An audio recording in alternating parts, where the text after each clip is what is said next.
Hirap na hirap sila oh. Naku, delikado yan boy. Uy, delikado, hindi talaga kaya. Matagal na rin ako hindi nagbablog. Saan nga ba tayo ngayon? Kung hindi ako nagkakamali, ramdam ko at sa obserbasyon ko ay nasa Batangas pa rin tayo. Talisay nga pala yun. Napakaganda at napakasariwa ng hangin. At ngayon nasa Sambat tayo. Ito ba ay kakaiba? Ganon din naman, di ko na alam ang sinasabi ko. Manood na lang kayo mga normal.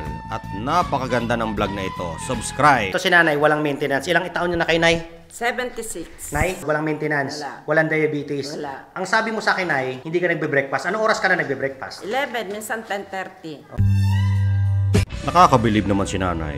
At wala siyang maintenance. Wow, ano yan? Chicken Fit. Chicken Adidas. Grabe naman yan. Kinakain ba yan? Kaya nga bumili ng Red Horse eh, di ba? Bagay yan. Bait ko no, ikaw lang hindi.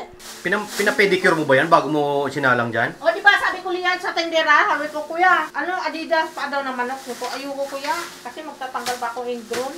Oh, nangyari? Sabi siya, libre pedicure, sabi niya ganyan. Libre pedicure? Mahal!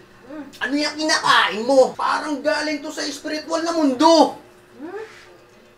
Di ba pakain nyo doon? Anong class na halimaw to? Baka ito ng kapre. Patingin nga! Dam. Napakasarap naman! Siyempre.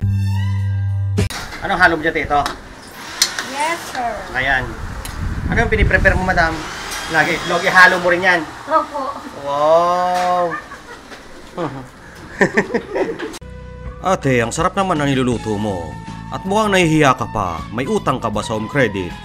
Uy, bakit late yung isang itlog? Ako man ay nagtataka, ba't yung isang itlog ay na-late ng paglagay? Abay, sumasayaw pa nga siya. Titikman na natin ito mga normal.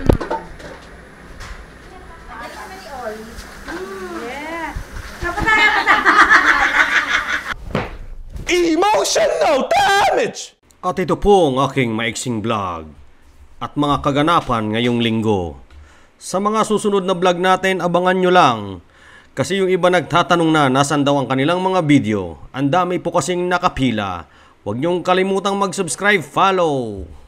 Kasi wala kayong choice.